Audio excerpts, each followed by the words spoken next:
En tant qu'entrepreneur ou propriétaire de business, le standard, c'est de faire des vidéos pour pouvoir se promouvoir. Mais avant de décider si tu as envie de payer quelqu'un pour faire ces vidéos-là à ta place, c'est normal aussi de vouloir l'essayer soi-même. Et aujourd'hui, je vais te présenter le logiciel CapCut, qui est un logiciel gratuit qui va te permettre de faire tes propres montages vidéo et de te permettre aussi de faire un choix plus éclairé, à savoir si tu as envie d'engager quelqu'un qui va prendre le temps justement de les faire pour toi.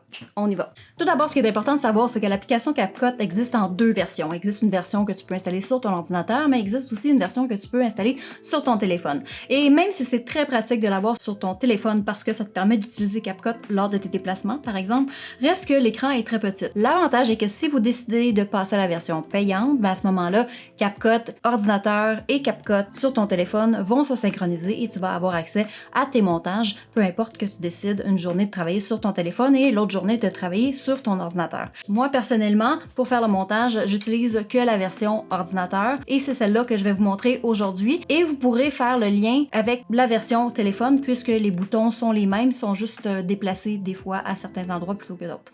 Donc, on y va. Rapidement, je veux te montrer que tu peux télécharger l'application directement dans l'App Store, que tu utilises Android ou Apple. L'application, c'est celle-là ici, avec le petit icône noir et blanc. Maintenant, si tu veux utiliser la version ordinateur, tu peux aller la télécharger en allant sur le site web de CapCut, qui est capcut.com. Tu vas devoir te connecter. Ils vont te créer un espace où tu pourras faire des montages en ligne, mais tu peux aller télécharger directement ici avec la petite ordinateur. Tu peux aller télécharger la version desktop qui va te permettre de travailler directement sur ton ordinateur. Une fois que tu as téléchargé l'application sur ton ordinateur, tu vas arriver dans un espace qui ressemble à ceci. Donc, dans le milieu en bas, c'est tes projets que tu as fait par le passé et tu peux créer un nouveau projet en cliquant bien sûr sur le gros bouton en haut qui s'appelle Create Project. Une fois que tu as cliqué sur Create Project, ça t'amène à l'espace de travail qu'on voit maintenant. C'est certain qu'on ne va pas passer au travers de tous les boutons de l'espace de travail, mais on va passer au travers des boutons essentiels qui vont te permettre de faire tes propres montages et de justement essayer de voir si c'est quelque chose que tu as envie de continuer par la suite. Tout d'abord, en haut, complètement au centre, on a le titre de ton projet. Moi, je te conseille de lui donner un titre qui fait du sens parce que par défaut, CapCut lui donne simplement des chiffres et une fois que tu vas en avoir plusieurs qui vont s'accumuler, c'est toujours important de savoir qu'est-ce qui est quoi. Donc, pour le nommer, tu as simplement à cliquer sur le texte central et lui donner le titre que tu as envie de lui donner. Moi, de mon côté, on va travailler sur une vidéo LinkedIn et je vais l'appeler simplement LinkedIn Vidéo 5. Pour importer ton projet, tu cliques simplement ici. Tu peux aussi aller t'ouvrir une fenêtre qui contient le fichier vidéo que tu veux importer et simplement le glisser ici, comme ça. Avant de débuter, il faut aller choisir les settings de base de notre vidéo. Pour ça, tu peux aller dans le menu ici en haut complètement CapCut dans Settings. Dans Settings, tu vas te retrouver avec 4 onglets. Sous le premier onglet, il n'y a pas grand-chose à toucher ici. C'est des settings qui sont par défaut pour l'application. La seule chose que j'aurais à ajouter, c'est que si tu as un ordinateur qui n'a pas beaucoup d'espace de travail sur ton disque dur, tu peux aller ici faire Auto Delete Cache from 30 days. Ce que ça va faire, c'est qu'au bout de 30 jours, ça va effacer les fichiers qu'il met temporairement en mémoire cache. Donc, c'est des fichiers que, après un certain temps, si tu t'en sers pas, ils vont s'accumuler sur ton ordinateur et ça peut ralentir la performance. Et ça va te permettre ici, si vraiment tu as souvent un problème d'espace, d'aller effacer ces fichiers-là dont tu ne te sers plus. Sinon, on laisse tel quel. Ensuite, il y a Settings. Encore là, il n'y a pas grand-chose à toucher. La seule chose qui est importante, c'est le framerate. Le framerate, dans le fond, c'est la vitesse à laquelle tu enregistres ta vidéo en images par seconde. Donc, si tu n'es pas habitué de travailler avec ça et que peut-être tu n'as aucune idée de ce que c'est, tu peux laisser à 30 frames par seconde, c'est parfait. Moi, dans mon cas, mon vidéo fait 23,97, donc ça va être 24 frames par seconde. Dans général, c'est ici que tu vas pouvoir mettre l'application, par exemple, en français, si tu préfères travailler en français. Dans mon cas, on va travailler en anglais simplement parce que si on a besoin de chercher des choses plus techniques lorsqu'on fait un montage, souvent, les réponses sont en anglais et c'est plus facile de menu à menu de savoir, OK, terminologie anglophone vers anglophone que d'avoir à faire la traduction à chaque fois. Si tu te sens plus à l'aise de travailler en français, il n'y a aucun souci. Les menus sont tous au même endroit, c'est simplement que la langue va différer. S'il t'arrive de te rendre compte en plein milieu d'un travail que tu as besoin de modifier les settings à nouveau de ton projet, sache que si tu les modifies ici, ça ne va pas nécessairement les modifier sur ton projet en cours. Pour pouvoir le faire, tu peux aller complètement en bas, il y a un bouton modifier, modify, que tu peux cliquer et ici, tu vas avoir accès à nouveau aux settings du projet qui est en cours. Donc, par exemple, si j'ai oublié de modifier mon frame par seconde, je vais le mettre à 24 et je sauvegarde.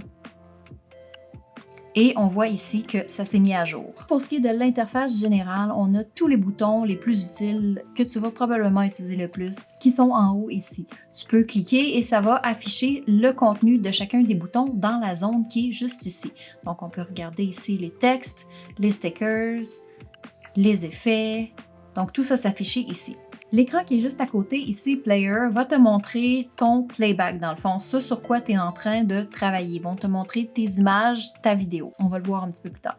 Finalement, en bas ici, on a ce qu'on appelle le timeline. Le timeline, c'est là où on va justement faire le montage à proprement dit, où on va aller couper les shots, on va aller poser le son, on va aller poser la musique et on va aller faire du cut dans tout ça. Éventuellement, quand on va venir travailler dans notre timeline, que ce soit sur un fichier sonore ou un fichier caméra, un fichier image, il va y avoir des options qui vont s'afficher complètement à droite ici. On va les voir tantôt. Et donc, on débute officiellement, on va aller importer un fichier qu'on a filmé, que ce soit avec ta caméra ou que ce soit avec ton téléphone. Pour faire ça, tu t'assures que tu t'en vas sur Média et tu vas aller soit cliquer ici, qui va t'ouvrir une fenêtre où tu vas pouvoir aller chercher ta vidéo.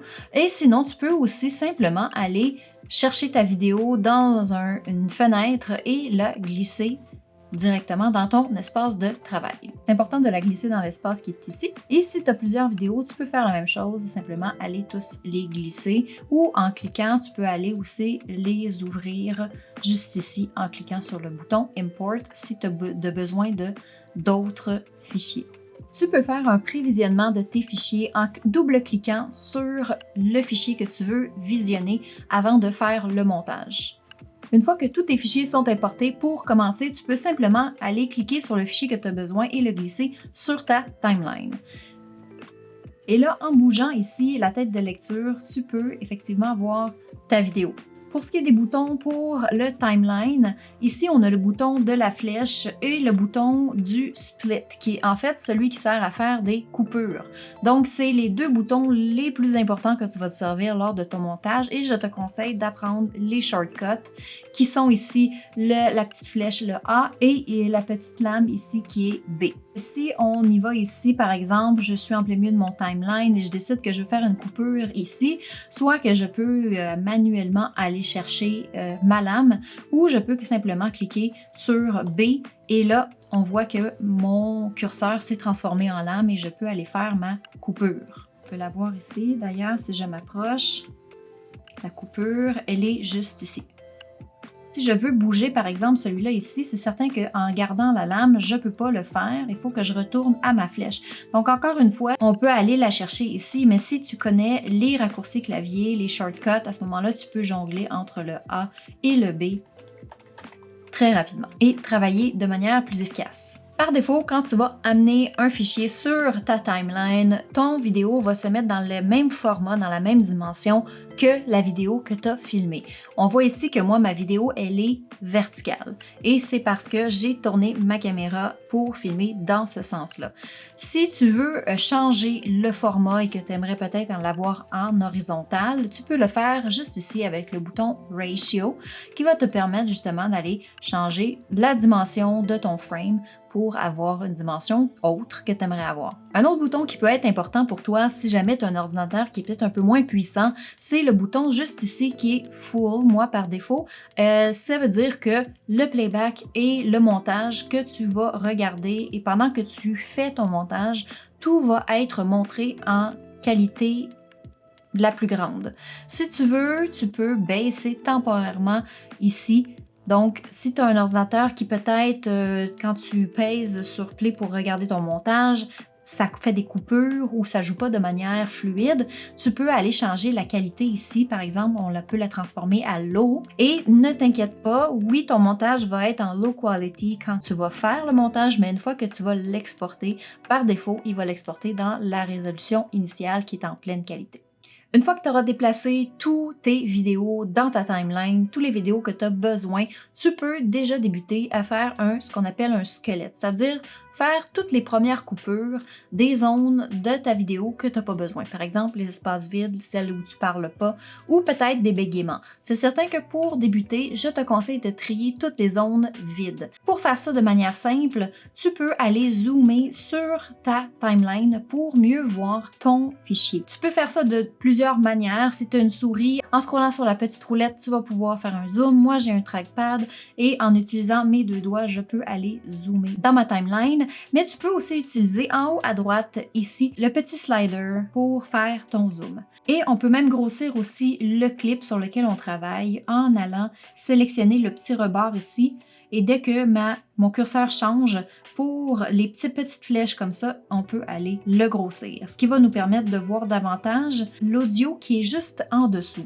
Et la raison pour laquelle c'est important, c'est que cet audio-là va te permettre d'identifier les zones qui sont vides, donc les zones où tu ne parles pas, ça va te permettre de les identifier rapidement pour aller les enlever. La première étape, c'est de voir à quel moment de la vidéo tu commences à parler et à quel moment tu termines de parler. Donc ces 2 parties-là, tu n'en as pas besoin, tu peux déjà les retirer.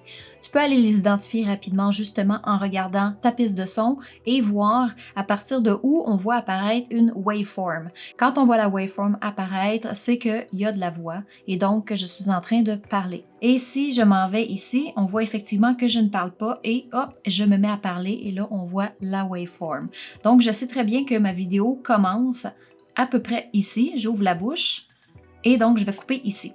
Et c'est là que ça devient important, les raccourcis clavier, parce que au lieu d'aller continuellement aller chercher la flèche et la lame, je vais simplement cliquer sur B et je vais aller couper ici. Ensuite, je vais cliquer sur A et ça va aller me rechercher la flèche. Je vais pouvoir sélectionner toute la partie de début que j'ai pas besoin et la supprimer. Par défaut, CapCut va toujours retasser tes clips les uns collés après les autres. Il y a une option pour éviter ça, je vais te la montrer tantôt. Et on va faire la même chose à la fin.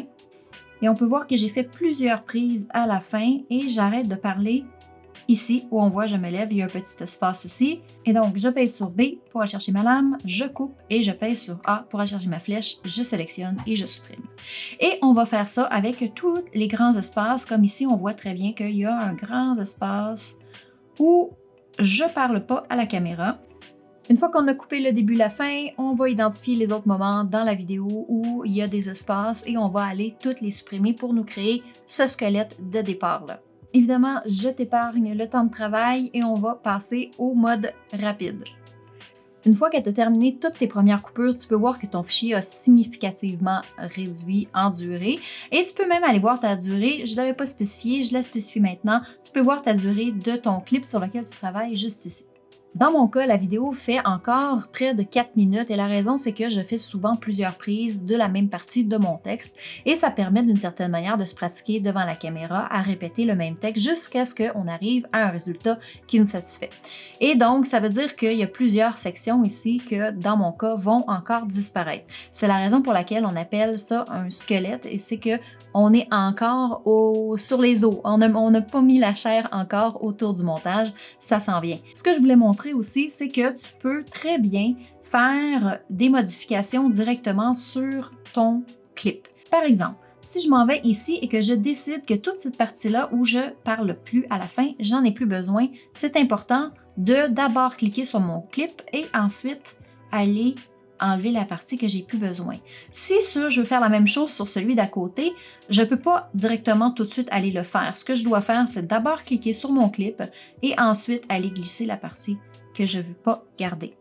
S'il y a quelque chose que tu dis à un certain moment donné, par exemple à la fin complètement de ton texte, mais que tu décides que tu veux l'avoir au début, tu peux très bien le faire, toujours en sélectionnant ton clip que tu veux bouger d'abord et tu peux venir le mettre, par exemple, au début ici, à l'endroit qui te convient.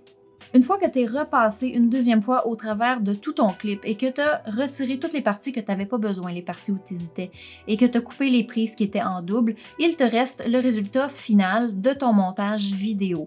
Maintenant, reste à ajouter du B-roll. Et le B-roll, d'ailleurs, j'en ai parlé dans mon outil gratuit, et si tu ne l'as pas téléchargé, en fait, c'est un outil qui te permet d'avoir des trucs, des astuces pour pouvoir te filmer à la caméra, que tu vendes un service ou un produit. OK, retour au B-roll. Pour ajouter du B-roll, c'est le même principe que ton vidéo que tu as filmé, donc on va l'ajouter ici en allant dans Médias, Importation, ou simplement en allant glisser ton fichier dans la zone de médias. Et si tu souhaites avoir un aperçu de ce clip-là que tu viens d'ajouter avant de l'ajouter sur ton timeline, tu peux simplement aller mettre ton curseur par-dessus le clip et le bouger de gauche à droite pour avoir ton aperçu. Donc comme on sait, le B-roll, c'est une image qui vient ajouter une information visuelle sur ce qui est dit dans la vidéo principale. Si je dis par exemple que dans cette section-là, je parle de quelqu'un qui est en train de regarder les médias sociaux sur son téléphone, je veux ajouter ce B-roll-là par-dessus pour illustrer ce que je suis en train de dire. La manière, c'est très simple. En fait, on va juste simplement aller sélectionner le clip et on va venir l'ajouter par-dessus la vidéo. Et donc, pendant que le clip va jouer, ma voix va rester en arrière et on va entendre ce que je suis en train de dire pendant qu'on voit le téléphone. Et évidemment, on peut toujours venir rétrécir ou agrandir le clip selon la durée qu'on a besoin. Je peux venir ajouter autant de B-roll que j'en ai besoin sur ma timeline. Ce qui m'amène à te parler des layers. En fait, les layers, c'est chaque couche qu'on va venir ajouter. Maintenant, on en a deux. Donc, on voit que le premier layer, c'est ma vidéo principale. Le deuxième layer, c'est le B-roll que je viens d'ajouter par-dessus la vidéo principale. Aussi, on voit que sur la gauche, il y a des boutons. Les boutons, en fait, c'est tout simple. Si le premier bouton, ça permet de verrouiller ton layer. Donc, tu ne pourrais pas, par exemple, modifier par erreur ou bouger par erreur un des clips qui se trouve sur cette ligne-là. Le deuxième bouton, c'est un œil. En fait, ça te permet de masquer carrément un layer, par exemple. Tu es en train de mettre du B-roll et tu te sers de un layer supplémentaire pour du B-roll que peut-être tu veux ajouter, mais que tu n'es pas certain. Et au final, ben, tu peux simplement masquer le layer pour que lors de ton exportation, ce layer-là ne soit pas en vue. Et le dernier bouton, c'est Mute. On s'en doute, ça va supprimer le son qui se trouve sur le layer en question. Par exemple, si tu as du B-roll qui a du son, on ne veut pas entendre le son de ton B-roll en plus du son de ta vidéo principale et donc ça te permettrait d'aller couper le son rapidement. Une fois que tu as replacé toutes tes B-roll, peut-être que le moment sera venu aussi d'ajouter du texte. En haut à gauche, tu as l'outil texte que tu peux venir utiliser pour ajouter ton texte par-dessus tes vidéos. Quand tu cliques sur le bouton texte, tu as l'outil par défaut qui est ici texte. Et d'ailleurs, on peut voir que quand je glisse ma souris par-dessus, on voit un aperçu. C'est marqué Default Text. Et pour l'utiliser, ben, on viendrait le glisser directement sur ma timeline. Et là, on verrait que mon texte est juste ici. D'ailleurs, je vais un petit peu zoomer pour voir, on voit un petit peu mieux. Et là, on voit que mon texte est ici. Si on veut changer le texte, on peut simplement venir cliquer en plein milieu et venir écrire ce qu'on veut. Donc, par exemple, si j'ai envie d'écrire, je sais pas moi, Instagram ici. Donc, ça me permettrait d'ajouter le mot Instagram à ce moment-là spécifiquement et je pourrais venir le bouger à l'endroit de mon choix, dépendant de où est-ce que j'ai envie qu'il apparaisse.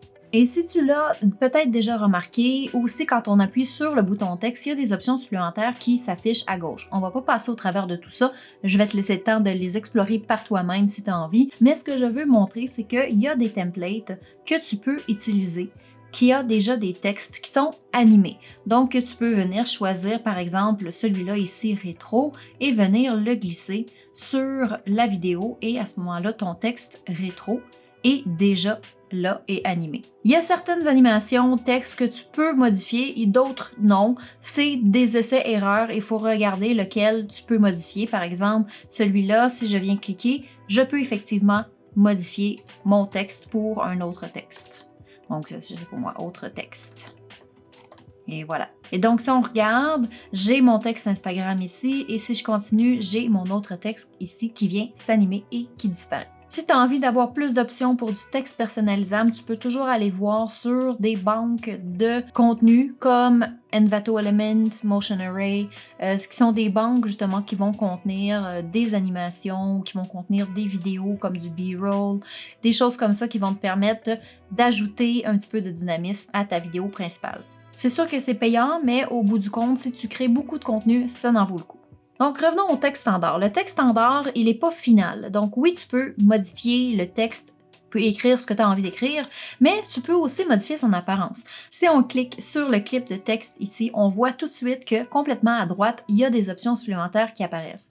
Ces options-là vont te permettre de personnaliser ton texte autant en couleur, en format, en typographie. Tu peux vraiment venir jouer ici avec le style que tu as envie de mettre. Par exemple, si j'ai envie d'avoir un style en lettres attachées, je peux venir grossir le texte ici, je peux venir changer la couleur, j'aimerais qu'il soit rose pour Instagram, je peux même venir changer le style, surtout quand tu fais justement des sous-titres, on va le voir un petit peu plus tard.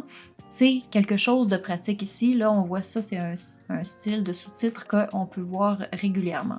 Ces styles-là sont souvent utilisés pour les captions, les sous-titres. Évidemment, je vais te laisser ici regarder toutes les options. Tu as des onglets supplémentaires aussi en haut qui te permettent d'ajouter des effets supplémentaires sur ton texte. Très bien, maintenant qu'on a placé les textes et qu'on commence à avoir beaucoup de choses sur notre timeline, ça m'amène à parler des boutons qui sont justement sur le timeline en haut à droite. Tout d'abord, on a le bouton pour lier ou linker. Ce bouton-là, lorsqu'il est activé, ce que ça fait, c'est que lorsque tu ajoutes du texte, par défaut, on voit que les textes ont une petite ligne brune ici qui se lie directement au clip principal. Ce que ça veut dire, c'est que si je bouge ce clip-là principal, mon texte va bouger avec. C'est toujours possible de retirer ce lien-là en recliquant sur le bouton Link et ça va désactiver le bouton et à ce moment-là, si je bouge mon clip, les textes vont rester à leur place.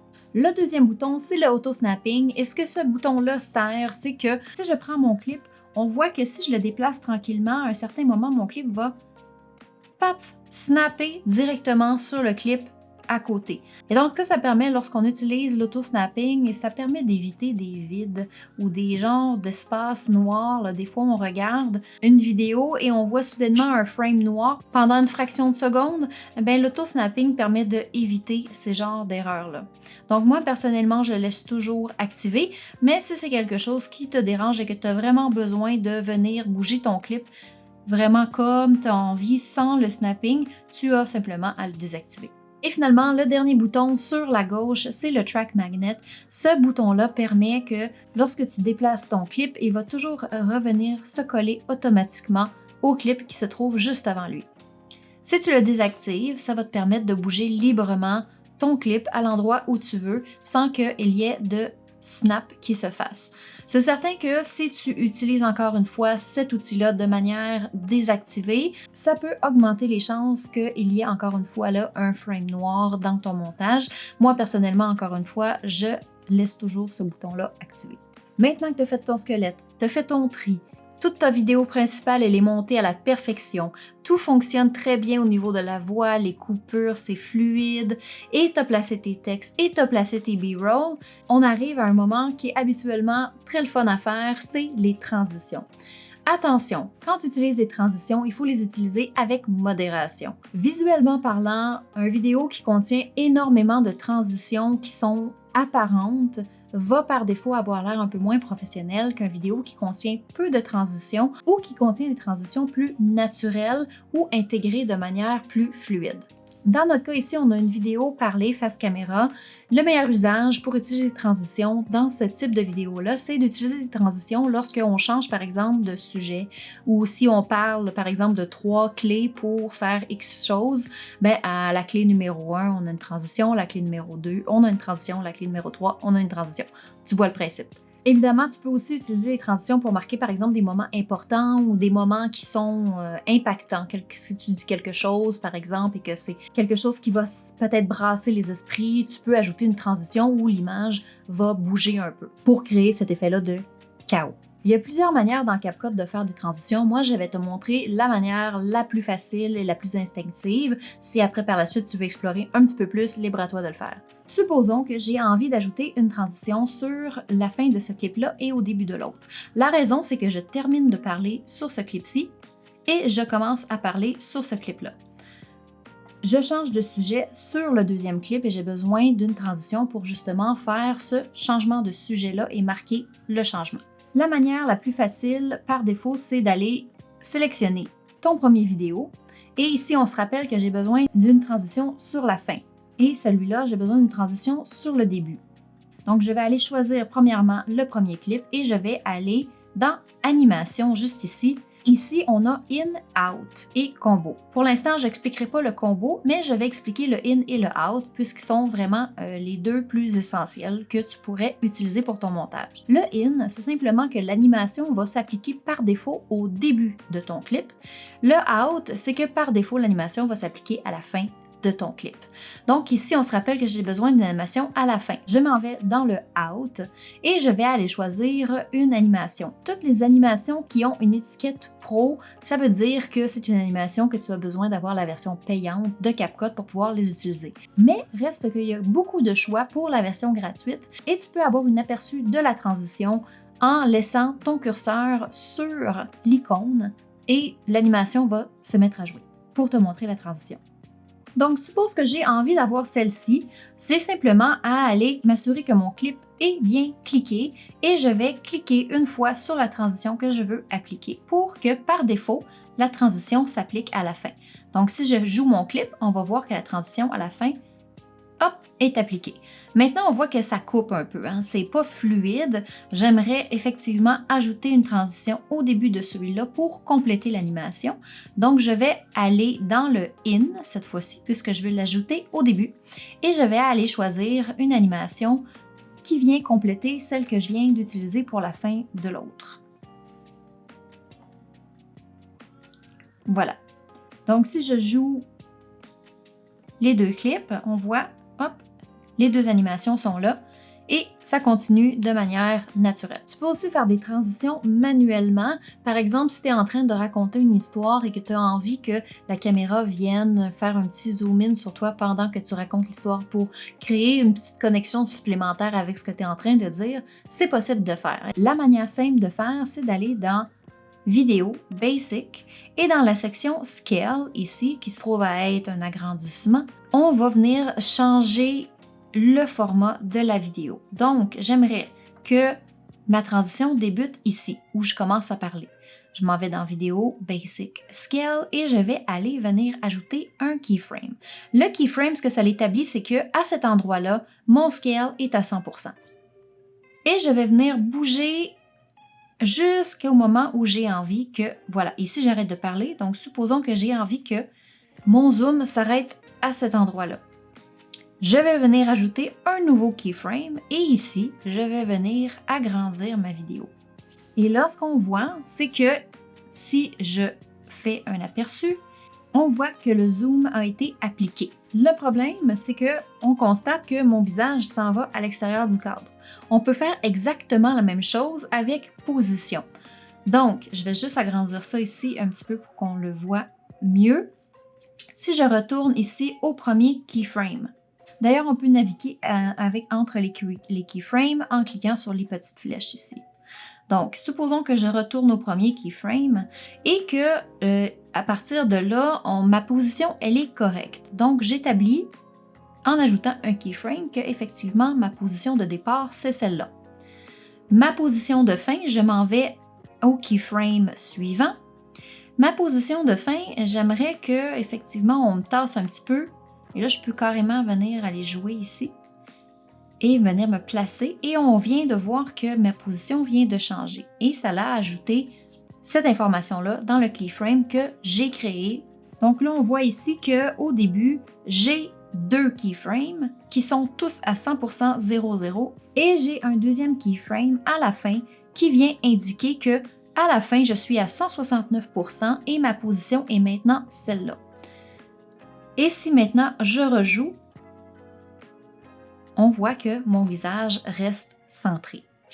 Et ça, c'est une belle manière justement de mettre l'emphase sur ce que tu es en train de dire lorsqu'il y a quelque chose peut-être de plus important que tu aimerais que les gens se rappellent. La clé quand tu fais des transitions manuelles comme celle-là est d'y aller soit avec un mouvement très lent lorsque tu veux mettre l'emphase tranquillement sur quelque chose que tu es en train de dire et qui prend un petit moment à se développer. Ou sinon, tu peux mettre l'emphase rapide, un zoom très rapide par exemple, lorsqu'il y a quelque chose d'impactant que tu es en train de dire. Maintenant, on est rendu à ajouter de l'audio parce que oui, on nous entend parler dans notre vidéo qu'on a créée, mais dans ta vidéo, peut-être que tu as envie d'ajouter de la musique ou tu as envie d'ajouter un son particulier à un certain moment. Et dans CapCut, il y a des sons qui sont déjà intégrés et il y a des musiques qui sont aussi déjà intégrées. Attention par contre, parce qu'il faut savoir que CapCut est associé avec TikTok. Et donc, si tu utilises un son de CapCut et que tu fais par la suite un upload, par exemple sur YouTube, il y a des chances que ton son ou ta musique soit flagué par YouTube et qu'il t'envoie un avertissement. Donc, il faut faire attention aux droits d'auteur quand on utilise des sons ou de la musique qui provient de CapCut et qu'on ne va pas nécessairement uploader sur TikTok. Il faut prendre en considération que ça peut être quelque chose qui va arriver et donc pour éviter ça, encore une fois, on peut toujours aller voir dans des banques de contenu comme Artlist, comme Envato qu'on a nommé plus tôt, qui vont te permettre de justement télécharger du son, des effets spéciaux, et un peu tout ce que tu as envie d'avoir sur une vidéo. Au même endroit. Et effectivement, c'est payant, mais parfois, ça vaut le coup de payer si on fait une grosse production de contenu. Donc, rapidement, je te montre où est-ce que c'est. Complètement en haut à gauche, il y a le bouton Audio. Et ici, dans Audio, tu vas pouvoir importer, par exemple, des sons qui t'appartiennent. Sinon, tu peux aussi aller dans Musique. Ici, tu as des sons par défaut qui sont intégrés dans CapCut que tu peux utiliser. Et même chose pour les effets spéciaux qui sont juste ici. Qui sont, tu peux d'ailleurs faire des recherches si tu as envie d'un son wine pouring, et bien à ce moment-là, tu vas pouvoir trouver des sons par rapport à ce que tu as spécifiquement envie d'appliquer sur ta vidéo. Mais comme je l'ai dit, je ne passerai pas plus de temps sur l'audio dans CapCut, étant donné que si tu ne uploads pas nécessairement sur TikTok, c'est toujours préférable d'utiliser tes propres sons et de prendre conscience que si tu uploads ta vidéo ailleurs que sur TikTok, il se peut que d'autres plateformes vont carrément couper le son de ta vidéo pour éviter justement les problèmes de droit. Il y a quand même deux choses qui sont vraiment importantes concernant l'audio et que tu dois savoir, c'est que lorsque tu viens à filmer et éventuellement faire ton propre montage, c'est important de t'assurer que ta voix n'est pas trop forte ou n'est pas trop basse par défaut. Et il y a un moyen très facile de faire ça et tu peux le faire dans CapCut. Si je joue mon clip ici, on voit très bien mon audio qui bouge ici en tout petit. Il y a moyen de pouvoir la visionner en grand et de faire les ajustements nécessaires qui vont te permettre par la suite de t'assurer que ton audio est à un volume standard. En cliquant une fois sur la petite zone ici, ça te permet d'ouvrir en grand et de visionner et de vraiment voir qu'est-ce qui est à ajuster sur ton audio. La zone idéale pour un audio, pour une voix, est entre -12 et -6. Tu peux aller jusqu'à 0, mais c'est important de ne pas passer le 0 parce qu'à ce moment-là, ta voix va se mettre à gricher ou le volume va être vraiment, vraiment plus fort. Je ne sais pas si ça t'est déjà arrivé de regarder une vidéo puis que soudainement la pub d'après était à un volume énorme. Eh bien, c'est justement qu'il y a soit la vidéo que tu écoutais ou soit la pub qui a suivi dont le volume n'a pas été ajusté. Donc, le standard, c'est le -12, -6, mais tu peux aller jusqu'à 0, mais c'est important de ne pas dépasser le 0. Donc, si je rejoue mon clip ici, on voit très bien que mon volume est à -20, ce qui est vraiment trop bas, et il faut donc que je vienne augmenter le volume. Si je m'en vais dans Audio, ici en haut à droite, dans Basic, je vais retrouver Volume, et ça va me permettre justement d'augmenter le volume de ma voix. Et je peux l'augmenter jusqu'à ce que j'atteigne une moyenne entre -6 et -12. Donc, je vais juste revenir un petit peu en arrière. Donc là, on voit que j'ai tapé au-dessus du 0, c'est trop fort. Je vais descendre juste un petit peu. Et on voit ici maintenant que ma moyenne se trouve bel et bien entre -6 et -12, donc mon son est parfait. Et si tu décides d'aller acheter la version Pro de CapCut, sache qu'il y a un Reduce Noise que tu peux cliquer qui va te permettre d'aller filtrer tous les sons ambiants qui peuvent venir distraire. Un chien qui jappe, un camion qui passe dans la rue, un frigo qui marche à côté de toi en mode continu, là, ce genre de bruit-là va venir être effacé en arrière-plan et ça va permettre à ta voix de bien être entendue. Si tu décides d'ajouter une musique par-dessus ta voix, c'est important que ta musique soit beaucoup plus basse que ta voix parce qu'effectivement, on ne veut pas enterrer ce que tu es en train de dire. L'essentiel, c'est ce que tu es en train de dire. La musique sert seulement d'accompagnement en background. Une fois que tu as entièrement terminé ton montage, c'est le moment de mettre tes sous-titres. Et c'est peut-être une option qui va être intéressante pour toi et que tu as envie d'utiliser. Et ça tombe bien parce que CapCut est très bon pour les sous-titres et il y a une option pour la langue française. Donc, on va venir ajouter les sous-titres. Allons-y. Si on retourne dans la section texte, ici en haut à gauche, tu vas remarquer qu'il y a une option qui s'appelle Auto Caption.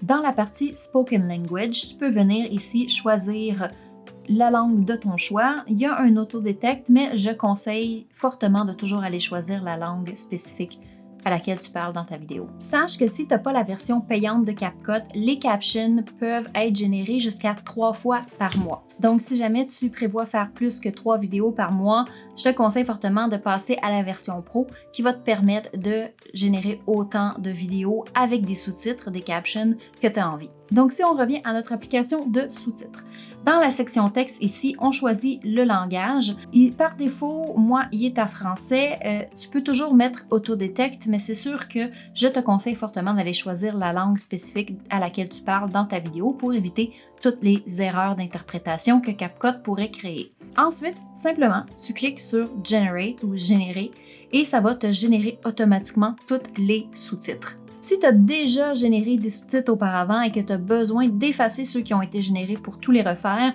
il y a une petite case que tu peux cocher ici qui s'appelle Daily Current Captions. Et si tu coches cette case-là, ça va simplement aller effacer les anciens sous-titres et venir les remplacer par les nouveaux.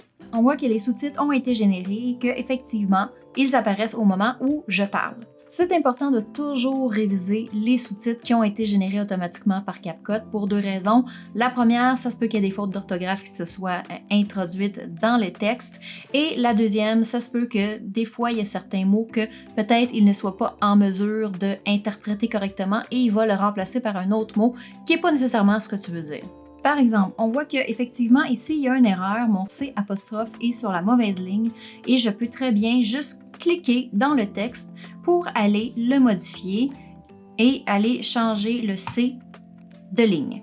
Dernière chose que j'aimerais te montrer, c'est que tu peux aller changer le style de tes captions, de tes sous-titres. Pour faire ça, tu vas aller cliquer sur un d'entre eux. Tu n'as pas besoin de toutes les sélectionner. Par défaut, ils vont changer toute la gang en même temps. Donc, en cliquant sur un d'entre eux, tu peux venir changer, par exemple, la police de caractère. Supposons que j'aimerais que la police de caractère soit classique. Et voilà. Et là, je peux voir que la même police de caractère a été appliquée partout. Je peux continuer en changeant la couleur. J'aimerais que mes sous-titres soient, par exemple, jaunes. Par défaut, il va mettre le jaune sur l'ensemble des captions. Supposons qu'il y a un caption que tu n'as pas envie qu'il soit pareil comme les autres. Tu choisis le caption en question. Tu le sélectionnes et tu viens décocher la case en haut complètement ici dans la section à droite. Text Basic Apply to All. Tu viens décocher le Apply to All. Et à ce moment-là, tu vas pouvoir aller, par exemple, celle-là, j'aimerais qu'elle soit bleue. Aller changer quelque chose spécifiquement pour ce caption-là. Et maintenant, on peut regarder, tous mes captions sont jaunes à l'exception de celui que je viens de changer, qui est bleu. Supposons que tu as envie d'avoir un style un petit peu plus cartoony. On voit beaucoup ce style-là dans les shorts, par exemple. À ce moment-là, moi, je vais juste recocher le Apply to All pour être sûr que ça s'applique sur tous les textes. Et là, c'est important de savoir, si jamais tu décides qu'il y a certains captions qui ne sont pas pareils aux autres, c'est important de faire cela à la fin seulement. Parce qu'une fois que tu vas recocher Apply to All et que tu fais une nouvelle modification, cette modification-là va se réappliquer sur l'ensemble de tes captions, de tes sous-titres. Donc, c'est important de faire tous les sous-titres qui se ressemblent, tu les fais en one shot et une fois que tu as terminé de faire ta configuration générale, à ce moment-là, tu vas décocher la petite case et tu vas aller changer seulement ceux que tu as envie qu'ils soient différents des autres. Donc, revenons à ce qu'on faisait. Si on veut appliquer ce style-là un petit peu plus bande dessinée cartoony, qu'on voit beaucoup dans les shorts maintenant, eh bien, c'est facile. On va aller sélectionner un caption, peu importe lequel, et on va s'assurer que la case Apply to All est bien sélectionnée. Et on va dans la section Preset Style. Et ici, on peut déjà aller cliquer des styles et venir changer, par exemple, pour une police de caractère qui est un petit peu plus épaisse. Donc, c'est vraiment une question de goût. Et on peut aussi aller grossir la police de caractère si on préfère que ce soit écrit plus gros. Et finalement, on peut aussi appliquer ce qu'on appelle un template. Donc, le template, lui, va s'appliquer à toutes tes lettres au complet et va parfois aussi appliquer une animation. Encore une fois, on choisit un caption, peu importe lequel, on clique dessus et on s'en va dans la section toujours texte, mais cette fois-ci, on s'en va dans template. Et ici, on voit qu'il y a plusieurs options. Par exemple, si je clique sur cette option-ci, on voit que les mots vont apparaître les uns après les autres. C'est un style qu'on voit régulièrement et si je fais jouer, ça va vous donner une meilleure idée. Et là, il y a une petite boîte blanche autour, effectivement, parce que mes captions sont sélectionnés. Mais si je les désélectionne, ici, on va voir qu'il n'y a que le texte avec l'animation et c'est un mot à la fois. Donc, ces templates-là permettent justement de venir appliquer une animation par-dessus le texte. Et il y a des animations qui sont encore plus poussées. Par exemple, si je prends celle-là ici, bien là, on a un style complètement différent. Et donc, c'est à toi de voir quel genre de style tu veux appliquer. C'est important que tes captions puissent être facilement lisibles. Donc, si toi, tu as de la difficulté à les lire, peut-être choisir un autre style. Finalement, si tu souhaites appliquer une animation autre que les templates qui sont là par défaut, c'est aussi possible. En fait, il suffit simplement d'aller dans l'option Animation ici. Tu t'assures que tous tes captions sont sélectionnés. Tu cliques sur Animation et tu viens choisir une animation qui te fait envie, que tu as envie d'avoir. Par exemple, si on choisit celle-là ici, je clique dessus et là, ça va venir appliquer l'animation sur l'ensemble de mes captions, comme on peut voir ici. Alright, maintenant que tu as terminé ton travail, c'est le moment de faire l'exportation finale. Et dans CapCut, c'est très simple. En fait, tu t'en vas complètement en haut à droite et tu cliques sur le bouton Export. En cliquant sur le bouton, il y a une fenêtre qui apparaît. Tu vas pouvoir nommer ton montage si ce n'est pas déjà fait et choisir l'endroit où tu veux le sauvegarder si ce n'est pas déjà fait. Pour le codec, je te recommande d'utiliser H264 et la raison est que c'est un codec qui va compresser ta vidéo, mais sans perdre visiblement de qualité et ça va te permettre donc que ta vidéo pèse un peu moins lourd et c'est un codec qui est aussi accepté de manière généralisée sur le web et sur l'ensemble des médias sociaux. On a ici la section vidéo et si on descend, on a aussi la section audio. Dans le fond, ici, la section audio va te permettre d'exporter seulement ton audio, par exemple. Si tu as fait une vidéo, mais qu'au final, tu as aussi besoin seulement que de l'audio, ça va te permettre de le faire en cliquant sur audio et de sélectionner vidéo. Donc, nous, dans notre cas, on veut la vidéo. On n'a pas besoin de l'audio à part. L'audio est par défaut inclus ici. Donc, une fois que tout est vérifié ici, que tout est fait, on fait simplement exportation. Et c'est pas plus compliqué que ça.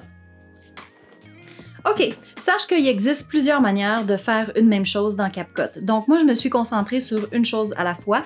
C'est certain que toi, en utilisant le logiciel, tu vas pouvoir trouver des shortcuts, des raccourcis clavier, des manières de faire qui sont propres à toi pour que tu puisses utiliser CapCut à ta manière. Personnellement, j'utilise la gamme Adobe pour faire mes montages, mais c'est vrai que j'utilise parfois CapCut quand j'ai besoin de faire un montage rapidement. Avec les bases qu'on vient de voir, tu peux maintenant faire toi-même tes propres montages vidéo avec CapCut. J'espère que la vidéo t'a été utile. Si tu es quelqu'un qui s'apprête à mettre les pieds dans CapCut pour la première fois ou si tu es quelqu'un qui connaît bien CapCut et qui a envie de partager des trucs et astuces, n'hésitez surtout pas à écrire dans les commentaires pour qu'on ait un bel échange sur CapCut et qu'on puisse partager nos connaissances. Je t'invite à liker la vidéo si elle t'a été utile, abonne-toi à ma chaîne si tu as envie d'avoir d'autres trucs pour la vidéo ou le marketing et je te dis, on se voit dans la prochaine vidéo.